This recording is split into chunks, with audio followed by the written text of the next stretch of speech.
Brandon Guyton and Charles Davis.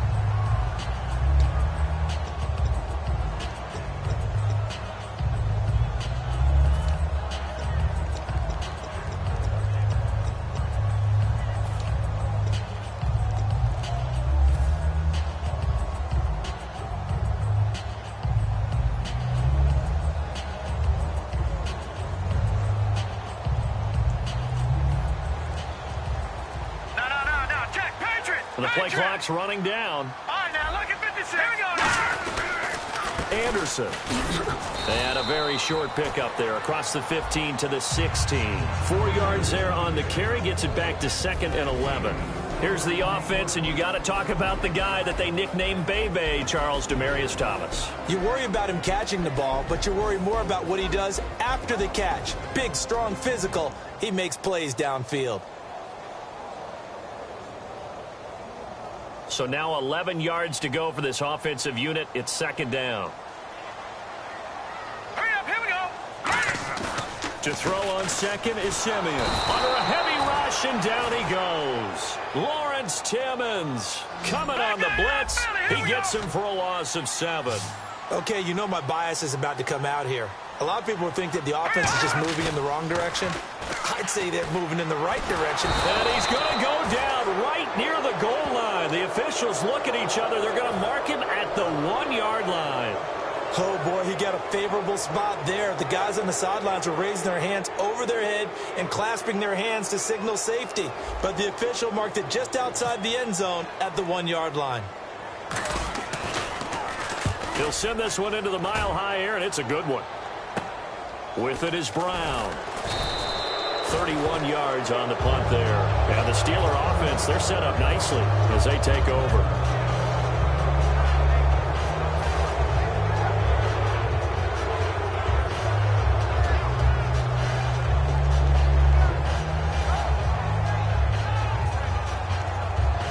And they'll start this drive with very good field position.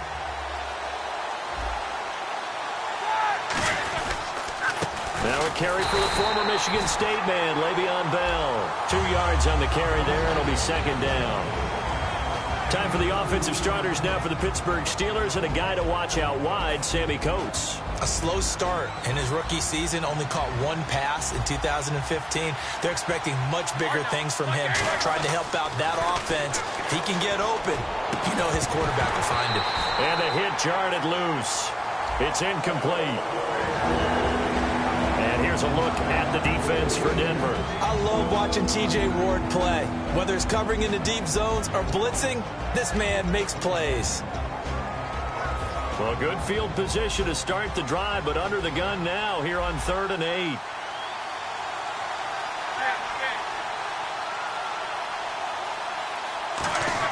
On 3rd down, Roethlisberger. Over the middle here to Brown. And he will have the first before he's brought down right on the chalk of the 20. There's no doubt about it. That's just one of the best connections in the league. Big Ben throwing it to Antonio Brown. And Antonio Brown has turned himself into such a player. A low-round draft pick, but you can't beat his determination or work ethic. And Big Ben welcomes that. And Big Ben won a Super Bowl at 23, youngest ever to do so, has never looked back. No gain on the play there, 2nd down. And as a defensive end, getting off the ball quickly, swarming to the football, making a tackle, that's what we saw right there. Yeah, that's what their job is. And really, a lot of the time, they have to throttle back a little bit in the run game because you know those defensive ends, they're like in a sprinter stance. They're just headed straight for the quarterback. That was good recognition on that play to hold them to no gain. Again, it's Bell. And he'll at least get him inside the red zone here, down to about the 19. In 12 regular season games this last year for Bell, averaging over 150 yards from scrimmage. First 2 games in the playoffs were great, but, you know, getting injured in the final game probably leaves a bad taste in his mouth. Leaves a bad taste. Gives him fuel for the next season, though, because, remember, for the last few years, he hasn't been able to play a full season for various reasons. Now, going into next year, imagine those numbers over a 16-game season and heading into the playoffs. Le'Veon Bell can set new records. Now Chris Boswell for the Steelers field goal try. It'll be from the right hash, and it'll be a 36-yarder.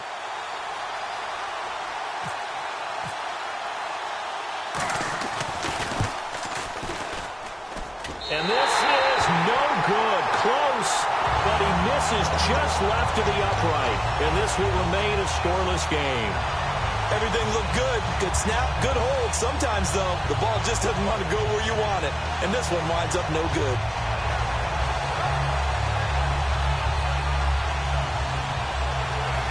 And Denver getting set to take the field. And they'll certainly be trying to do better than that first drive where they went 3 and out.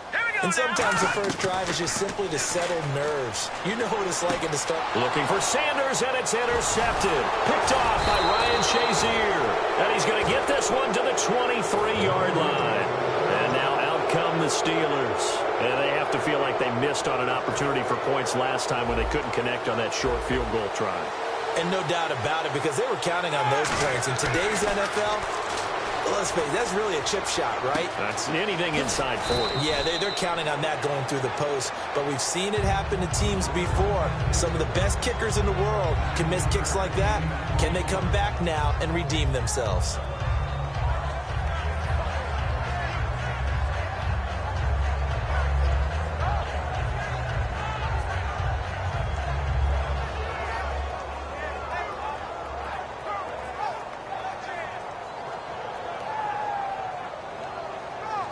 Red zone opportunity.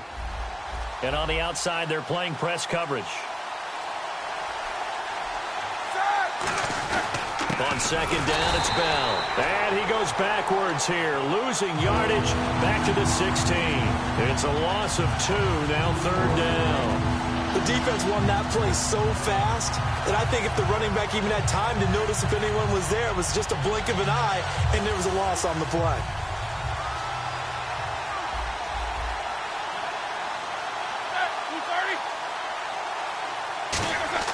Roethlisberger now to throw on third down. He gets it to Brown, complete.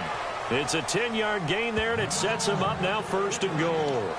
And that's one of his advantages of a passer, is it not? With his height, setting back there in the pocket, firing it over the middle, he can really see everything clearly. It is, and I know that other quarterbacks get it done different ways, all right? You don't have to be his height to make a great play. But what he does is he takes away having to make those slide steps. And he's in. Touchdown, Pittsburgh. Le'Veon Bell, a 5-yard touchdown run. And the Steelers have taken a first-quarter lead. And they're able to run it in. It started with a battle in the trenches. They won there, and they got in for 6 points. And that's going to be a tough one for the defense to deal with. They've got to go to the bench now and figure out how are we going to slow down this running game, because on that particular play, they had no answer. Boswell now to kick it away after the touchdown. And it's a short kick, taken right around the 19. And they're going to start this drive in pretty good shape as they get it up past the 30. And coming out now, the Broncos. And last time, 1-play interceptions. So this offense, they should be fresh. That's a good way of putting it. And I can't wait to see what they decide to do with play calling. Because a 1-play drive where you throw an interception, a lot of people think the very next time out, run the football, don't give them a chance. Maybe play action? I think maybe you go play action, show your quarterback, you get a little confidence in him, and let him fling another one. They go back to the air here after the pressure comes, and the Steelers take him down. Back alongside Charles Davis, I'm Brandon Gaudin. It's Bronco football to begin quarter number 2, but they face a 2nd and long to start things out.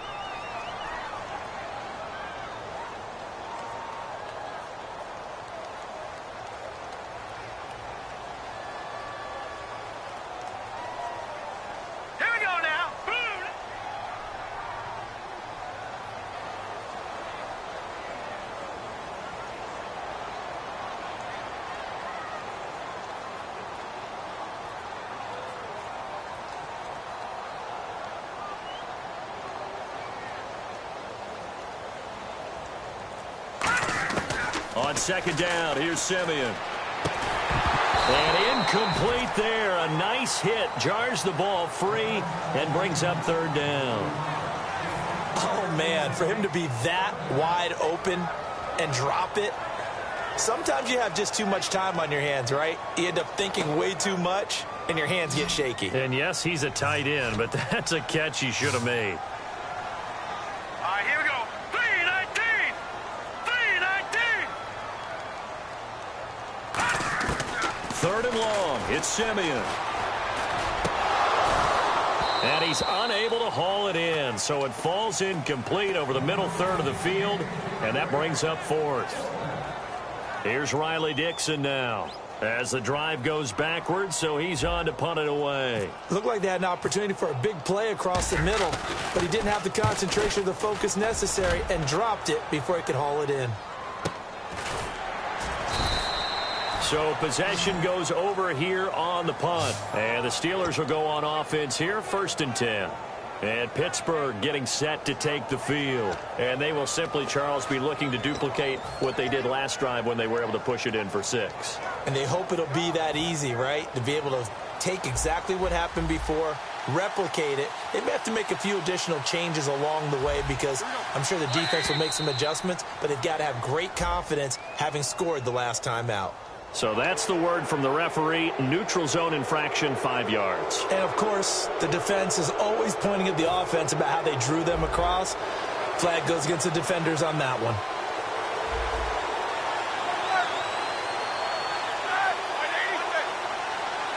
They come out with 1 back and 3 tight ends. After the penalty, it's Bell.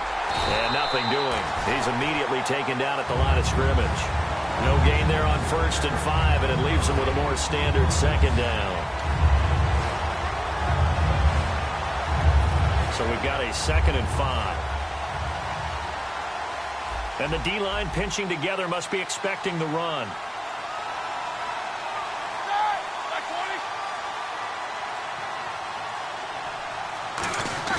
A fake to Bell. Now it's Roethlisberger surveying the field. Going for the deep ball. A fight for the football, and it's intercepted. It's Chris Harris with a pick. And it's a good return here as he'll get all the way up close to the 35. And Denver getting set to take the field. And still no points on the scoreboard. You're coming off of the 3 and out. They're just looking for anything to grab onto right now, aren't they? I'm wondering if someone's going to take charge in the huddle. You know, we always look to the quarterback, but sometimes it's another player on the team, a star, a veteran, someone with some excitement and energy. It's like, all right, guys, let's shake things up and let's go, because they still have an opportunity to make things happen. Shake it off. Here's Anderson as they begin this series on the ground.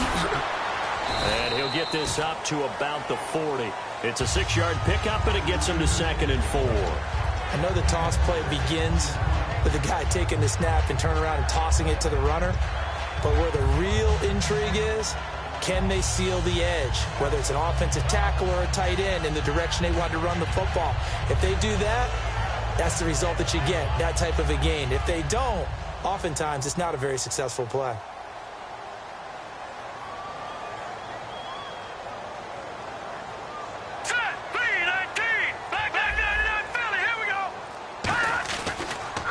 Handoff comes to Anderson. And he'll push this forward only to about the 42-yard line. 2 yards on the carry there, and it's going to lead him to 3rd down. The best defensive linemen, they play with great leverage so they can get low and not get bowled over by offensive linemen. They have excellent hands. They can throw people off on a play. We just saw a great example of a really good run stop by a guy playing the defensive tackle position. They'll run it. Here's Anderson. And he's got the 1st down as he's up to the 45-yard line. 3 yards there, good enough to keep the drive moving. I don't know about you, but that almost felt like old-time football there. 3rd and 2 is not necessarily just a running down anymore. A lot of times they want to throw the ball. They went back to the roots and powered forward and got the 1st down. So they pick up the 1st down after the run, and now they approach for the fresh set.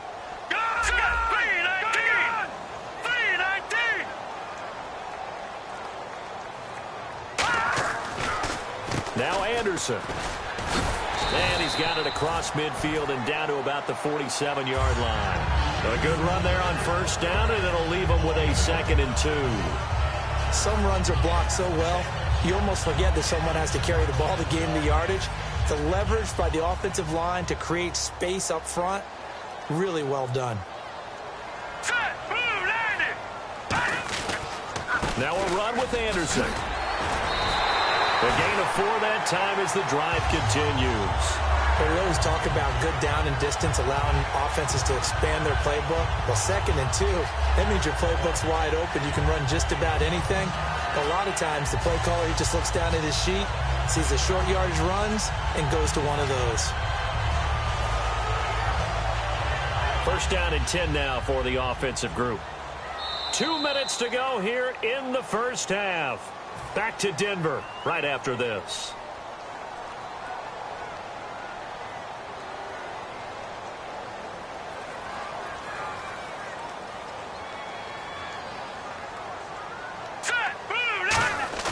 They go play action here on first down. Looking deep for Demarius. Oh, he had 6 points in his hands there. Couldn't hang on. 2nd down. One thing I know from experience is that when the deep ball is thrown and you're the defender, you've got to fight that little bit of panic that emerges. You've got to play the ball really well. It's a 50-50 jump ball play. And guess what? They took a shot. How are you going to win it? And in this case, they managed to get it done. 1 receiver left, 2 to the right. Rush coming, and he's taken down. They brought him in off the corner, and he gets in to drop him for a loss of 4. 7th play of this drive coming up, but a long way to go on 3rd down. Here we go now. Here's Simeon. And he dropped it. Now it was tipped. Altered the ball a little bit, but he dropped it. And now 4th down. A good play on the ball, getting a hand on it, but it was tipped up in the air before falling incomplete. And that leads to way too many moments where bad things can happen for a defense and good things can happen for an offense. And this is tough to teach in today's football because everyone wants to make a highlight play. Tip it up in the air, grab it yourself, take it the other way. But sometimes that can backfire. How do you teach these guys to just make the good, solid, fundamental play of knocking it to the ground and not trying to make a highlight reel play that could backfire? The Steelers offense now, they get ready to head back on the field. And following the interception, we'll see what they can put together on this drive. I can hear my old college coach right now. He always used to tell us before every game, the team making the fewest mistakes will win. What they're hoping is that last mistake is their only one of the game. Coaches, that's all they talk about, turnovers, right? Minimizing those and maximizing opportunities. When you see passes knocked down by those guys I call the frustrated fullbacks, the linebackers, you know that in their zone coverage, they were able to drop, see the ball thrown, and react to it very quickly.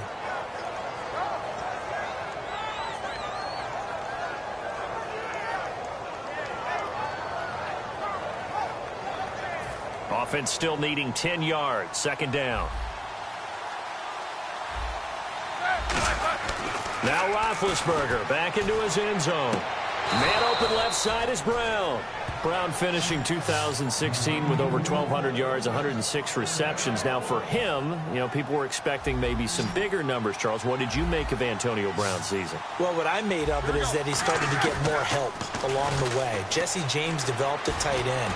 Once Le'Veon Bell got into the lineup, he started to catch passes out of the backfield and ate up a few numbers as well. So Big Ben had more targets to throw it to. That should help Antonio Brown going forward in 2017 because he'll still be the primary guy. But when you get help, boy, you can make bigger plays downfield.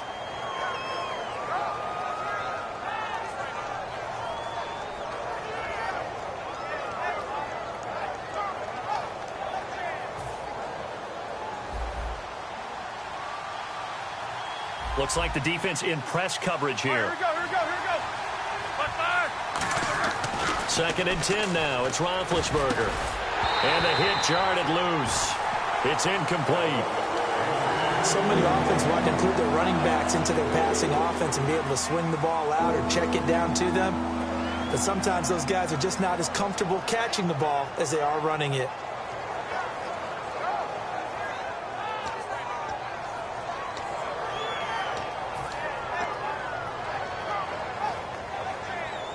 So still a full 10 yards to go here for the offense on 3rd down.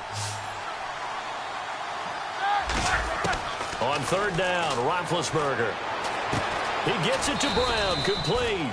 And he gets it to the 34, good enough for the first. It's a game of matchups, and that's why you take your receivers and move them around a bunch, especially your best guys. And when they work out of the slot, You often hear the coaches talk about how great it is because it... Now whistles come in. We're going to get a timeout here by the offense. It's just their first, so they'll have 2 remaining here before we get to halftime.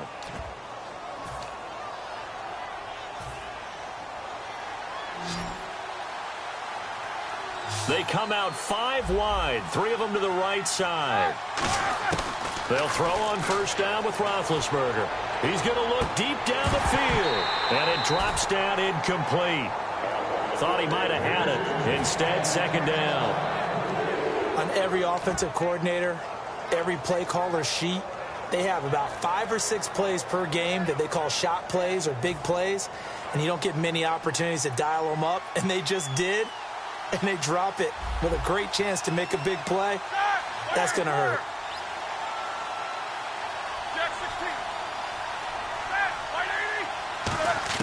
Second and 10. It's Roethlisberger once more. He's got time. And he takes a shot on the release as this will be incomplete. It's a tried and true formula, and I don't think it'll change for as long as we play football.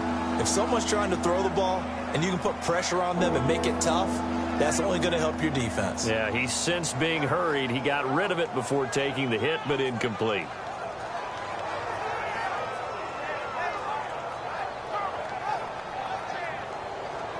Here comes the 8th play of the drive, and they need a full 10 yards on third down. Again, it's Roethlisberger. And he'll be hit as he releases it, and that'll fall incomplete. But, partner, anytime someone tells me that fundamentals are leaving the game, I'm going to show them this play because they couldn't get to the passer. So what do you have to do? Get your hands up in the passing lane, and they batted it away on a third down attempt.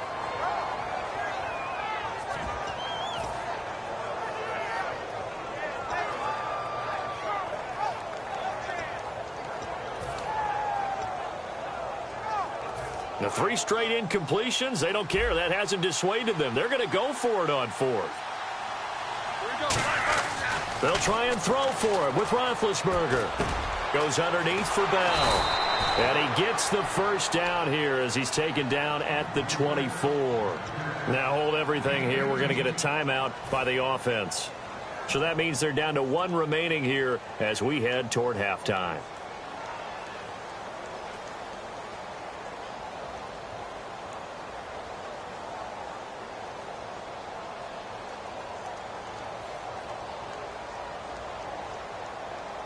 Well, just play after play after play on this long drive for the offense. Brown, the lone receiver, left.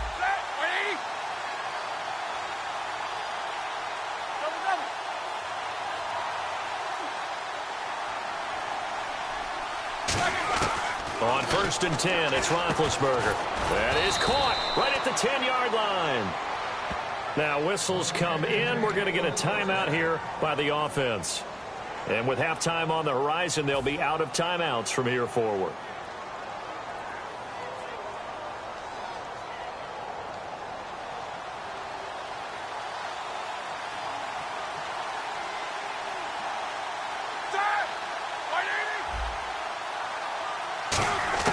Ben to throw again. He couldn't quite hold it. Got hit. Ball pops out. Incomplete.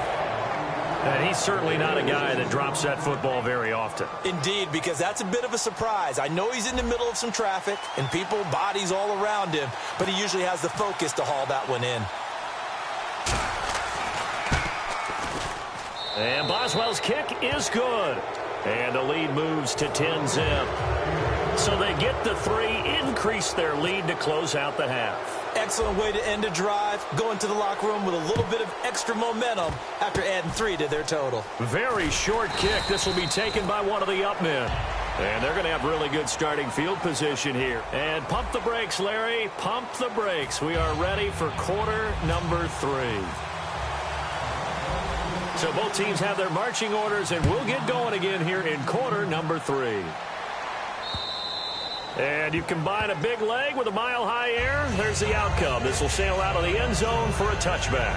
The Steeler offense now with a football first here to begin the third quarter. They built a good first-half lead. Now they have a chance to add on to it. And what I'm thinking is that the offensive staff spent the entire halftime just working with them on Here's what we think they're going to do to attack us in the second half. Nice first half that we've had, guys, but be prepared for some change-ups. We're going to see them when we kick it off in the second half. See how they handle any adjustments that might be made defensively. For a second there, I thought that might break big. Screen pass, looked like it was coming together, looked like there was an opening. Still, ended up with a solid game. Second down now after the pass completion.